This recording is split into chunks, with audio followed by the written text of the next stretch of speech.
1952 में देश में हो रहे पहले आम चुनावों के समय सत्ता में जवाहरलाल नेहरू के नेतृत्व में भारतीय राष्ट्रीय कांग्रेस प्रमुख थी, जो आजादी की लड़ाई के बाद सत्ता की उत्तराधिकारी भी थी। इससे पहले 1951 में तपते जून में प्रसिद्ध गांधीवादी नेता जेबी कृपलानी ने कांग्रेस पार्टी छोड़ दी थी और किसान मजदूर प्रजा पार्टी की स्थापना कर ली थी। 1952 के चुनाव में किसान मजदूर प्रजा पार्टी के साथ सोशलिस्ट पार्टी भी चुनावी मैदान में थी, जिसके प्रमुख नेता थे आचार्य नरेंद्र देव और 1942 भारत छोड़ो आंदोलन के मुख्य नायक जयप्रकाश नारायण। वामपंथ की तरफ झुकाव रखने वाली इन दोनों पार्टियों ने कांग्रेस पर इल्जाम लगाया था कि वो गरीबों के प्रति किए गए अपने वादे से दूर हट गई है। एक समय में पंडित नेहरू के मंत्रिमंडल में रहे डॉक्टर श्यामा प्रसाद मुखर्जी ने अन्य हिंदूवादी नेताओं के साथ मिलकर 21 सितंबर 1951 को एक नई पार्टी भारतीय जनसंघ की स्थापना की। जनसंघ ने कांग्रेस पर आरोप लगाते हुए देश के बड़े जनसमूह को अपनी तरफ खींचने की कोशिश की।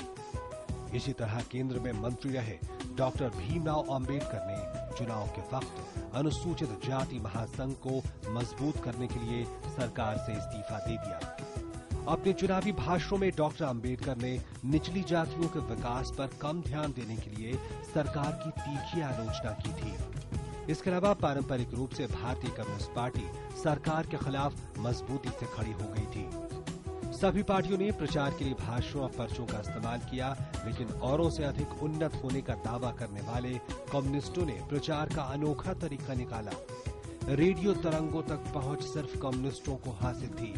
ऑल इंडिया रेडियो पर तो पार्टी प्रचार पर पाबंदी थी, लेकिन रेडियो मॉस्को ताशकंद से अपने स्टेशनों के द्वारा भारतीय कम्युनिस्ट पार्टी के पक्ष में प्रचार कर रहा था। इन चुनावों में कई क्षेत्रीय पार्टियां भी शामिल थीं। इनमें महाराष्ट्र की द्रविड़ कड़गम, पंजाब में अकाली दल और बिहार में झारखंड पार्टी ऐसी ही पार्टियां थीं। इसके अलावा वामपंथी पार्टी के कुछ अलग हुए धड़े और जनसंघ से भी ज्यादा कट्टरपंथी दो हिंदूवादी दल, हिंदू महासभा और राम राज्य परिषद भी चुनावी मैदान में थे। इन सभी पार्टियों के निशाने पर एक ही पार्टी थी और वो थी सत्ताधारी कांग्रेस पार्टी। 9 सप्ताह के अपने चुनावी प्रचार में नेहरू ने कई दौरे किए। नेहरू जहां भी गए वे सांप्रदायिकता के खिलाफ मजबूती से बोलते रहे। 1952 के इस चुनाव में सबसे ज्यादा मतदान वर्तमान केरल के कोट्टायम संसदीय क्षेत्र में दर्ज किया गया, जहां 80.5% मतदाताओं ने हिस्सा लिया।